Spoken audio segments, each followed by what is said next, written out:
Hello बच्चों, let's read this question. So this question says what is light. Light क्या है, ठीक है। And we have given the four options. आपको इसके करस्पॉन्डिंग यहाँ पर फोर ऑप्शंस गिवन किए हुए हैं, ठीक है। तो देखिए बच्चों, इस क्वेश्चन का की कॉन्सेप्ट आप क्या लिख सकते हैं। The key concept of this question is light. लिख लीजिए बच्चों, क्या लिख लीजिए, लाइट। लाइट क्या है बच्चों, देखिए लाइट है क्या। बेसिकली लाइट की डेफिनेशन होती है क्या, लाइट लाइट के कारण हम चीजों को क्या कर पाते हैं, देख पाते हैं, ठीक है। Because of the light we can see the nature around us, ठीक है।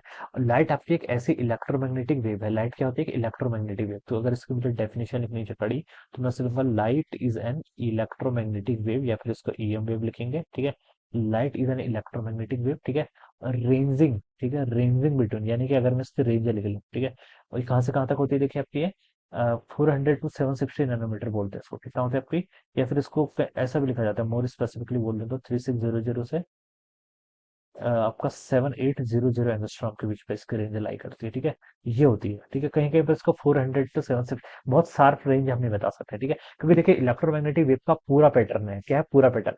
हम सिर्फ विजिबल इलेक्ट्रोमैग्नेटिक वेव को ही देख पाते हैं, जिसे हम क्या बोल देते हैं, लाइट बोल देते हैं। तो लाइट एक इलेक्ट्रोमैग्नेटिक वेव है जिसकी वेवलेंथ क्या करती है आपकी, इतने से इतने रीजन पे क्या करती है, वेरी करती है। ये इलेक्ट्रोमैग्नेटिक वेव का मतलब क्या है, इलेक्ट्रोमैग्नेटिक वेव का मतलब होता है कि इसमें आपका इलेक्ट्रिक फील्ड भी है, it will have electric field as well as magnetic field, ठीक है। Electric field and magnetic field, यहाँ पर क्या आपका दोनों है, इलेक्ट्रिक फील्ड भी है, मैग्नेटिक फील्ड है।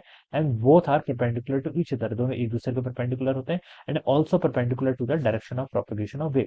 इलेक्ट्रिक फील्ड भी मैग्नेटिक फील्ड के परपेंडिकुलर है, और मैग्नेटिक फील्ड भी। और ये दो तीनों ही कहें एक दूसरे के, तीनों एक दूसरे के परपेंडिकुलर होंगे। यानी कि अगर मुझे इसको रिप्रेजेंट करना है तो मुझे थ्री डायमेंशनल कार्टेशियन कोऑर्डिनेट की जरूरत पड़ेगी, ठीक है। तभी मैं इसको रिप्रेजेंट कर पाऊंगा, ऑलराइट। अब बच्चों देखिए ऑप्शंस में आते हैं। ए पर लिखा है nothing, light is nothing, this is incorrect, ठीक है। बी पे लिखा है इलेक्ट्रोमैग्नेटिक वेव, तो ये तो ट्रू है। ट्रांसपेरेंट ऑब्जेक्ट, ये नहीं हो सकता, डायमेंशन वाइज भी नहीं हो सकता।